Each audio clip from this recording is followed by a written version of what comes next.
அவர் கடவுள்னு அவங்க அந்த அந்த அமைப்பினரால் கொண்டாடப்படுகிறார் இல்லையா?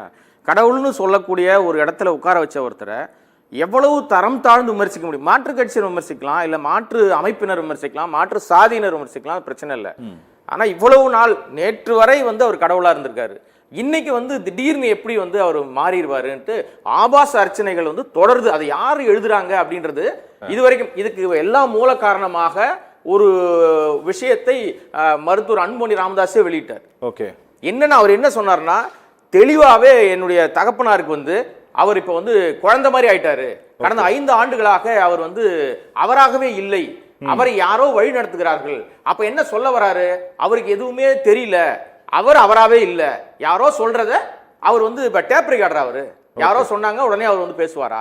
அப்ப தன் தகப்பனாரை குறித்துதான ஒரு ஒப்பீடை இவரே வேற மாதிரியான ஒரு விஷயத்தை கொண்டு பொதுவெளியில சொன்ன பிறகு இந்த அர்ச்சனைகள் வர்றது ஒன்றும் சாதாரணம் சார். இதை விட மிக மோசமான அர்ச்சனைகளை எல்லாம் பண்ணவங்களை மேலெல்லாம் இப்ப இவங்க மற்றவங்களாம் விட்டாங்க, மற்ற கட்சியினரையோ மற்ற சாதி அமைப்புகளையோ விட்டுட்டு இவங்களுக்குள்ளேயே யார் பெரியவர் அப்படின்ற போட்டியில நான் தான் இருக்கேன், எனக்கு சோசியல் மீடியா இன்னைக்கு டெக்னாலஜி மொத்தத்தையும் என் கண்ட்ரோல் எடுத்துக்கிட்டு நான் எல்லாமே பண்ண முடியும் அப்படின்றத பின்வாசல் வழியா அவர் செஞ்சுக்கிட்டு இருக்காருன்றதான் இந்த 500 பேரை சேர்த்திருக்காருன்னு ஒரு தீர்மானம் போடுவதற்காக, பாராட்டுவதற்காக அருளை கூப்பிட்டு சொல்றாரு, பாராட்டுறாரு. ஓகே, அது அப்படிதான் நம்ம பார்க்க வேண்டி இருக்கு. ஏன்னா போட்டி இன்னைக்கு வந்துருச்சு, அவங்க ஒரு கமெண்ட் போட்டா கீழே போய் நீ ஒரு கமெண்ட் போடு. ஓகே, இது ஆரோக்கியமான விஷயமாவே இல்ல. ஒரு அறைக்குள்ள நடத்தி பேசி பேச்சுவார்த்தை நடத்தி முடிக்க வேண்டிய ஒரு விஷயத்தை அம்பலத்துக்கு கொண்டு வந்துட்டார்.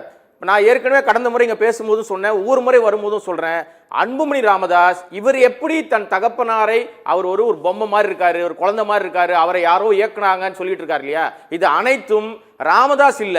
நான் பகிரங்கமாக ஒரு பத்திரிகையாளராக குற்றம் சாட்டுறேன், அன்புமணி இப்போ ஒரு கைப்பாவியா இருக்கார். அவரை கீ கொடுத்து ஆட்டி வச்சுட்டு இருக்காங்க. அவர் மேல அவ்வளவு வழக்குகள் இருக்கு. எங்கே இந்த விஷயங்கள்லாம் நடக்காம போயிருச்சுன்னா அவர் போக வேண்டிய இடம் வேற இடம்.